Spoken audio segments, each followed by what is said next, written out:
Pay attention to the girl in the denim jacket standing near pump 7.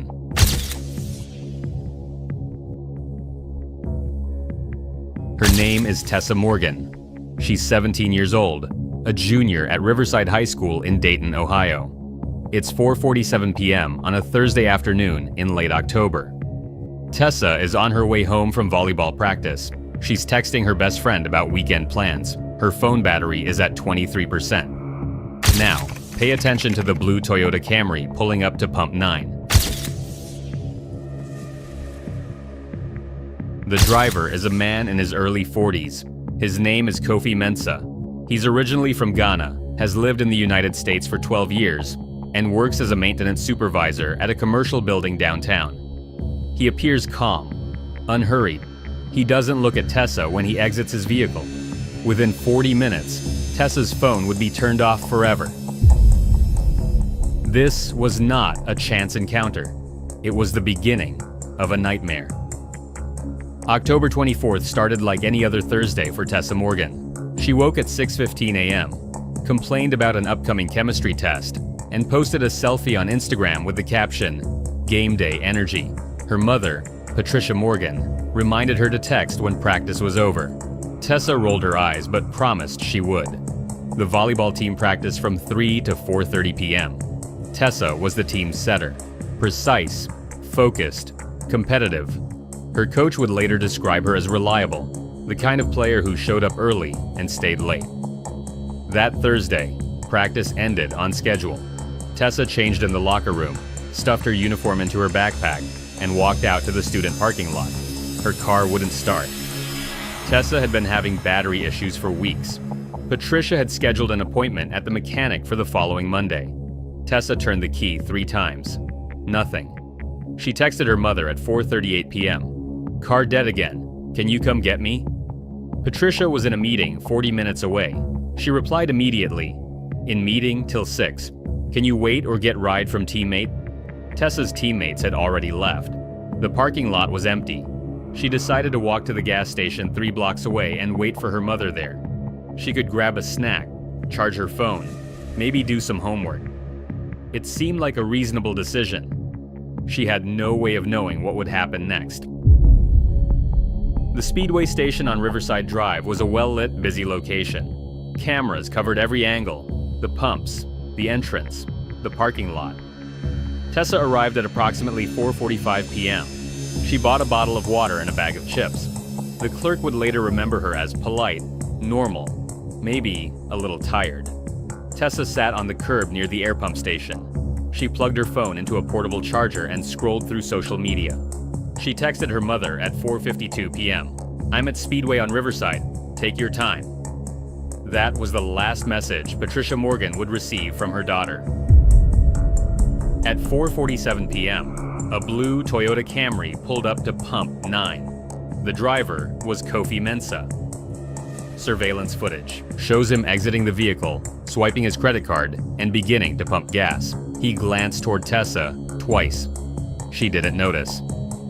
At 4:53 p.m., Mensah finished pumping gas. He walked toward the station entrance but stopped near where Tessa was sitting. Surveillance audio captured their interaction. Mensah asked if she needed help. Tessa explained that her car had broken down and she was waiting for her mother.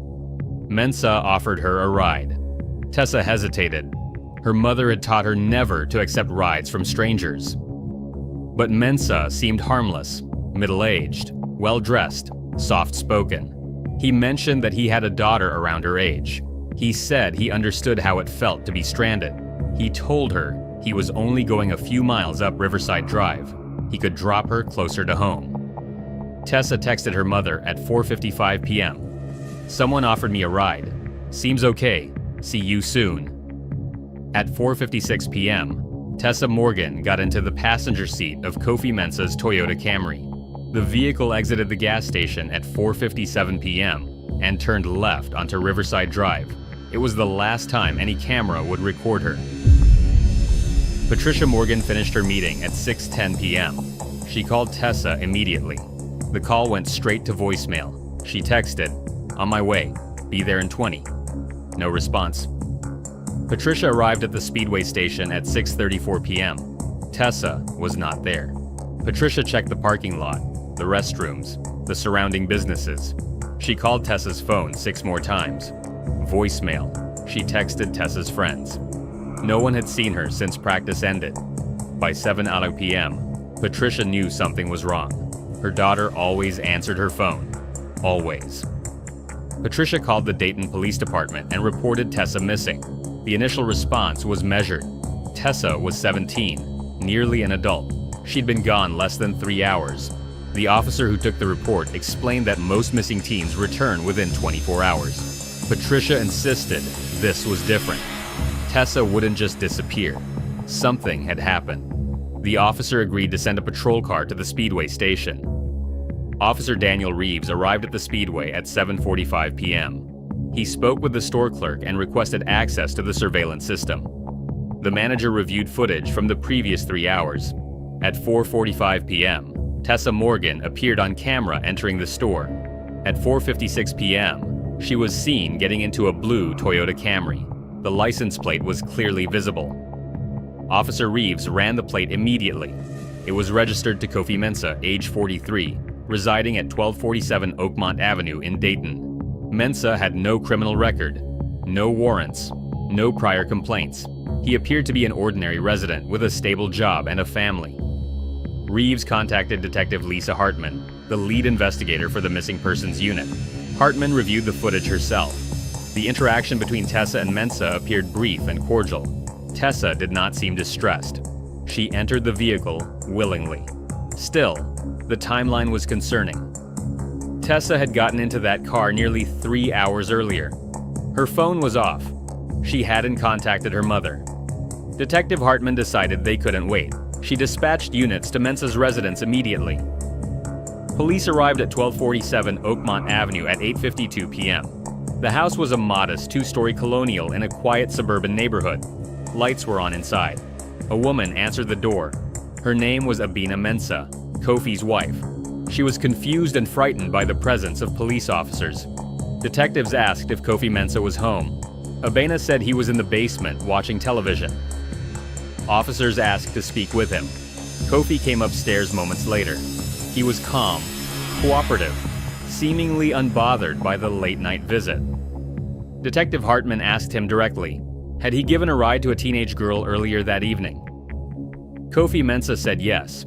He explained that he'd stopped for gas at the Speedway around 5 p.m. and noticed a girl sitting alone on the curb. She looked stranded. He offered her a ride. She said she lived a few miles away. He drove her to a residential area near the intersection of Riverside and Elmwood. She thanked him and got out of the car. He drove home. Hartman asked for the exact address. Mensah said he didn't remember the specific house. It was somewhere on Elmwood, maybe 6 or 7 blocks north of Riverside. The girl had pointed to a street and said she could walk from there. He didn't think anything of it. Hartman asked what time he dropped her off. Mensah estimated around 5:15 p.m. It was now past 9:00 p.m. If Mensah had dropped Tessa off hours earlier, where was she? Why was her phone off? Why hadn't she contacted her mother? Detective Hartman asked if she could search Mensah's vehicle. Mensah agreed without hesitation. He handed her his keys. The blue Toyota Camry was parked in the driveway. Hartman and 2 other officers examined the vehicle under portable floodlights.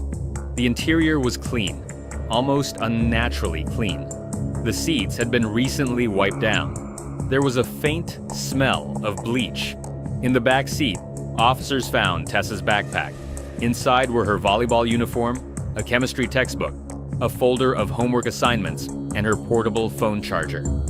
Her phone was not inside. Neither was her wallet. But the backpack was unmistakable. Patricia Morgan would later confirm it belonged to her daughter.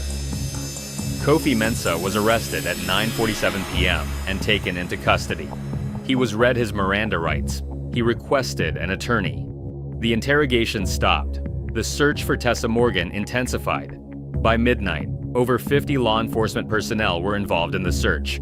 K-9 units canvassed the area around Riverside and Elmwood. Dive teams were placed on standby. Helicopters equipped with thermal imaging cameras swept the region. The FBI was notified and began coordinating resources. detectives obtained a warrant to search Mensah's home and vehicle more thoroughly. Forensic teams arrived at 1247 Oakmont Avenue at 2:30 a.m.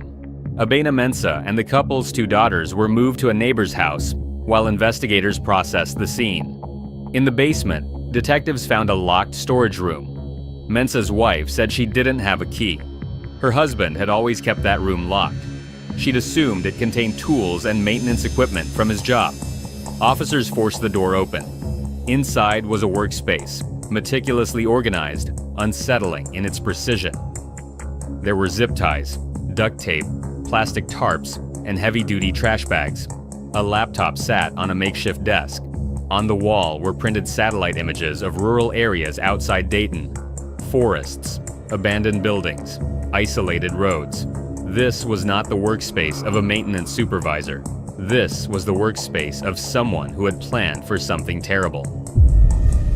Forensic analysts seized Mensah's laptop, desktop computer, and 2 external hard drives. The devices were encrypted, but investigators had tools and expertise. By 6 a.m. on Friday morning, they had accessed the contents. What they found was damning. Mensah's browsing history revealed months of research on abduction techniques, methods of restraint, and ways to avoid detection. He had visited forums where predators shared advice. He had downloaded maps of isolated areas in Montgomery County. He had researched the schedules and routes of local high schools. Most disturbing were the surveillance photos. Mensah had photographed Tessa Morgan on at least 4 separate occasions over the previous 3 weeks. The images showed her leaving school, walking to her car, sitting in the parking lot after practice. He had been watching her, studying her routines, waiting for an opportunity. The encounter at the gas station was not random. Mensah had followed Tessa from the high school that afternoon. He'd seen her car fail to start. He'd watched her walk to the Speedway station. He'd waited for the right moment to approach. Investigators now understood. This was premeditated abduction. But where was Tessa Morgan? Kofi Mensah was interrogated for 6 hours on Friday morning. His attorney was present. Detectives presented the surveillance footage, the backpack, the contents of the storage room, and the digital evidence. They showed him the photos he'd taken of Tessa. They asked him repeatedly, "Where is she?" Mensah said nothing. His attorney attempted to negotiate. He suggested that if his client cooperated and provided information about Tessa's location, the prosecution might consider reduced charges. Detectives made no promises. They needed Tessa found, alive. Finally, at 11:30 a.m., Mensah spoke. Through his attorney, he offered a deal. He would reveal Tessa's location in exchange for a guarantee that he would not face the death penalty. The Montgomery County Prosecutor's Office convened an emergency meeting. Adia Gregory Callahan weighed the options. If Mensah was telling the truth and Tessa was still alive, time was critical. If they refused the deal, Mensah might never talk. But making deals with predators was morally and legally fraught. Callahan made the decision.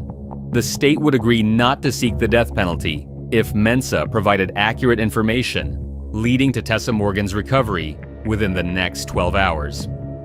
If he lied or stalled, the deal was void. Mensah accepted. At 12:15 p.m. on Friday, Kofi Mensah provided directions to a property 23 miles southeast of Dayton. It was an abandoned farmhouse near the town of Spring Valley. The property had been foreclosed on 2 years earlier. It was isolated, surrounded by woods, accessible only by a narrow gravel road.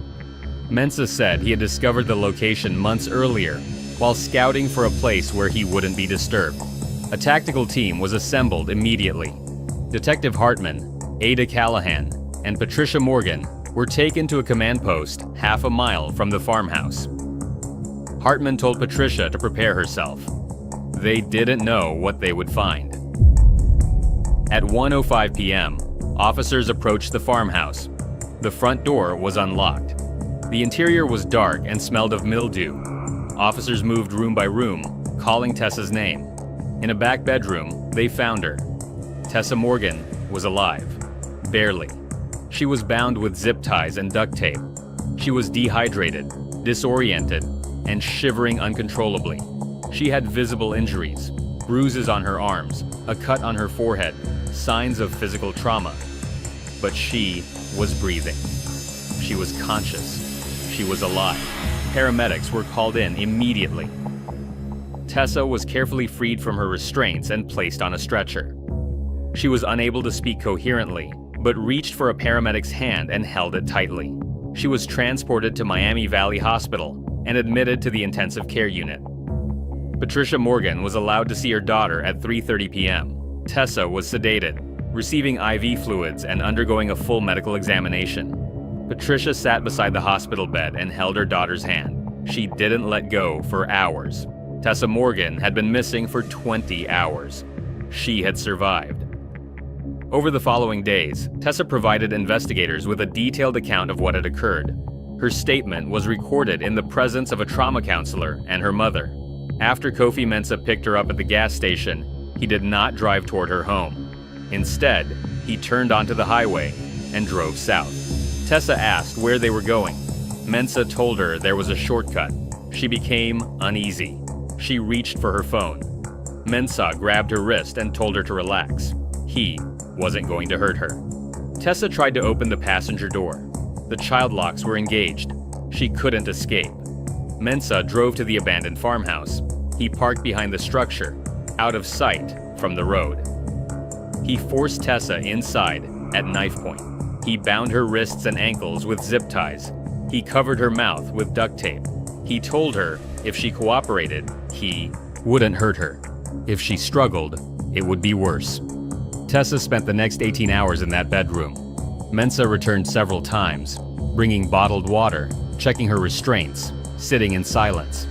He spoke to her occasionally, asking about her life, her family, her plans for the future. His tone was almost conversational. He told her he didn't want to hurt her. He just needed time to think. Tessa didn't know if she would survive. She prayed.